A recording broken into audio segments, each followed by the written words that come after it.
is both indicative that the page never successfully loaded.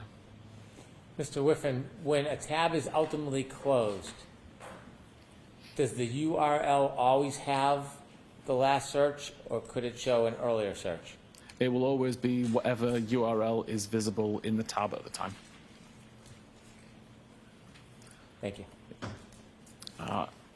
To overview again the data sources used here, com.applemobilesafari.plist is known to be a reliable location to get search timestamps from. We know that it's good to show the time that a search was conducted and what search was conducted. It doesn't record if the device is in private browsing mode. The only time it shows how long to die in the kickd is at 6:23:51, and the only time it shows host long to die in the cold is at 6:24:18. There's no other mentions of either of these searches anywhere else in this file. The history database, again, is known to be a good source of data for visited web pages and timestamps for the pages that completely loaded. Again, in this case, neither of these searches or neither of these URLs was in the history database, but there are no missing records, which indicates that nothing was deleted. And again, the only reason that I can come up with for why that is the case is that the page didn't load.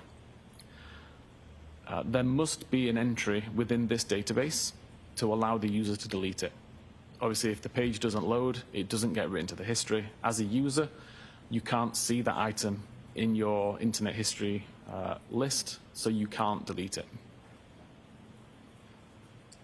And then knowledge C, which shows the page that's on the screen when the browser is in use. Again, we know that this is a good timestamp, and we see the only times that web pages related to these web searches were open is at 6:23 and at 10:33.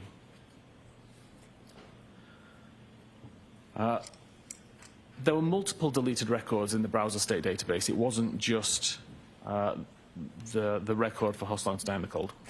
When you say there's multiple deleted records, can you go into a database and see what URL searches have been deleted from the actual item? Yes, so from a forensic examiner point of view and using forensic software, I can look at the database and see the records that have been deleted and recovered. There does become a time when you're unable to recover any more records and they're now just purely deleted and unable to get back. But at this point, I was able to recover a good number of records. And these were the 5 that I thought it was important to focus on for here.